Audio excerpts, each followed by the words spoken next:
Welcome back to the Jonestead. I'm Mary. Today is Sunday, March 8th, 2026. And here in Virginia, early voting has started for an April 21, 2026 special election for a proposed constitutional amendment. And the proposed constitutional amendment is some major gerrymandering going on.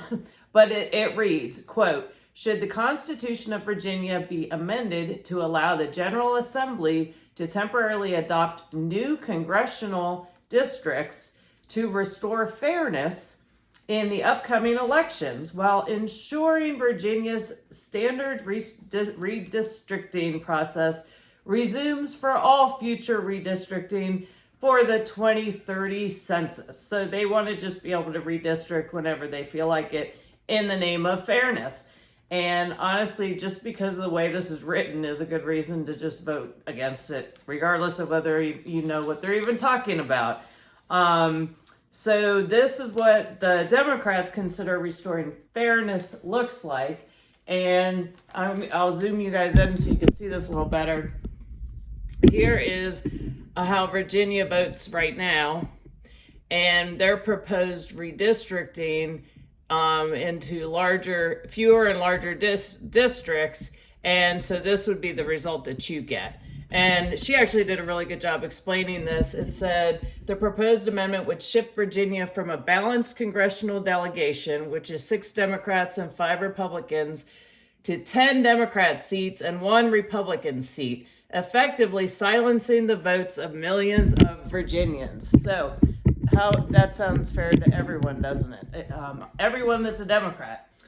So that is going on. We have a lot going on in our country that we really don't have any control of. And here's an opportunity if you live in Virginia. Again, early voting has started, so you can get out and vote. I plan on voting, and I am not a fan of early voting at all. I would like us to get back to the way we used to, where you vote on election day or you get an absentee ballot, period. I think it just opens up the doors for too much monkey business.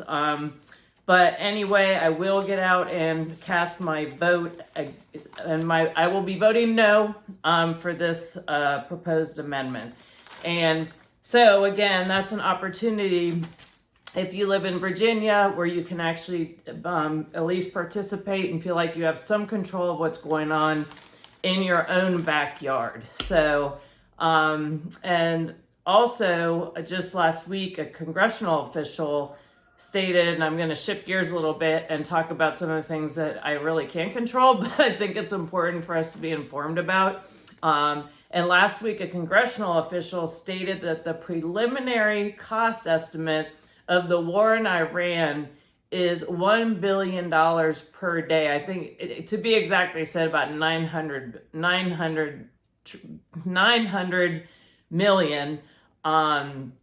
At a Pentagon briefing on Wednesday, Secretary of War Pete Hegseth stated that the war could last as long as 8 weeks, which would put the cost at about $56 billion.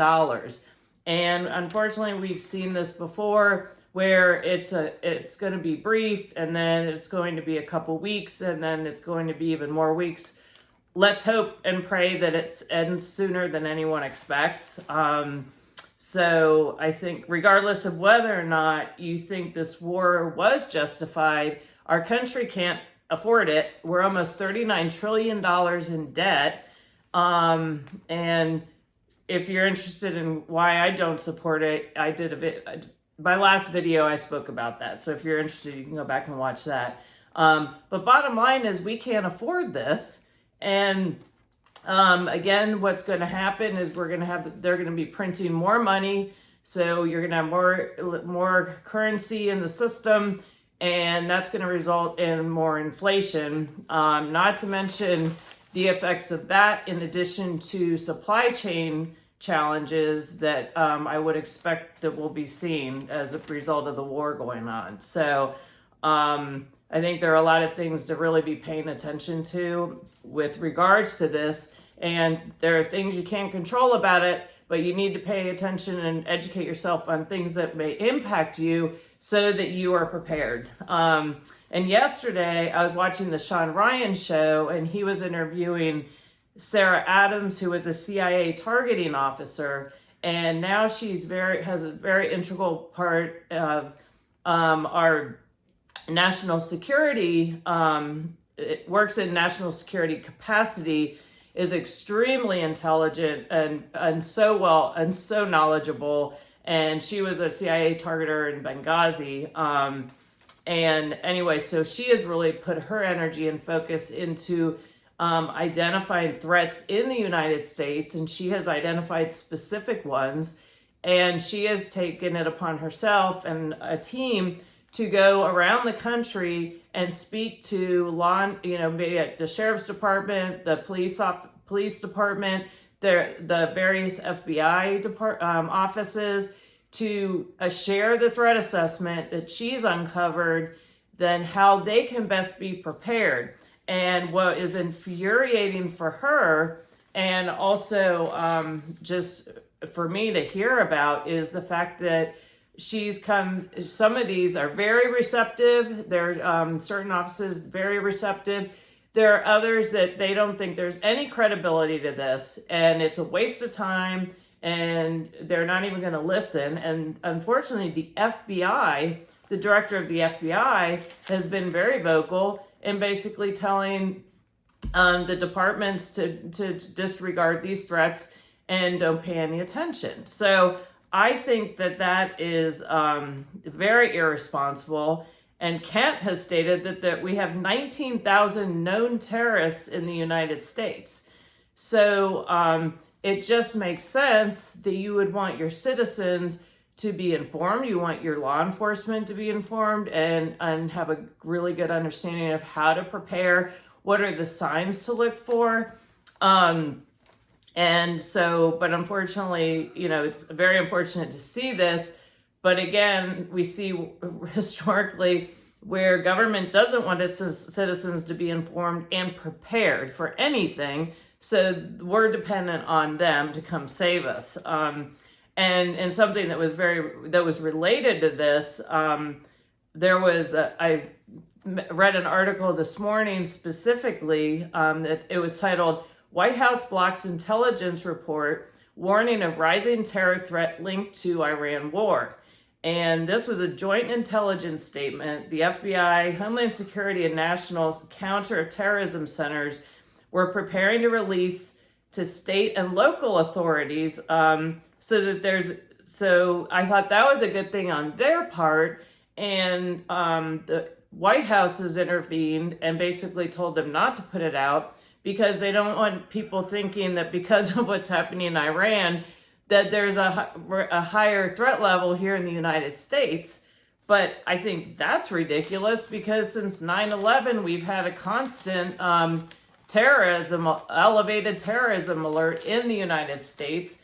So it's out there, regardless of what's going on in Iran. But if they have specific research that they put together showing because of what's happening in Iran, these are things that the localities need to be paying attention to and preparing for, that is the responsible thing to do. So again, it's why it's so important to prepare, make sure you have food and water put up, emergency funds, self-defense. And I wanted to talk a little bit about this because I think it's so important. And as I've mentioned before, I personally train in Taekwondo, and I'm currently a 2nd degree black belt. So I'm not just running my mouth about this and telling everyone else what to do. I actually do it. And a lot of people think that it's only for the young, be it jiu-jitsu or Taekwondo or karate, that it's only for young people. But the International Journal of Exercise Science just published an article titled "Functional Benefits of Hard Martial Arts for Older Adults, a Scoping Review." And when they talk about hard martial arts, and I will put a link to this study up for your reference in the comments below as well, because it's excellent. And when they talk about hard martial arts, what they're talking about is taekwondo, jujitsu, karate, where it's more combat and contact. And this study was focused on 60 to 83-year-olds. And I just on Tuesday just had a birthday. So I just turned 58. So I'm a little younger than this age group. But I hear a lot of people my age and even in their 30s, and they're like, oh, I'm so old and I'm aching and whatever. I'm a big believer in move it or lose it. So what this study unfolded was, I think a lot of times as people get older, they're told, oh, you need to slow down, you need to be careful.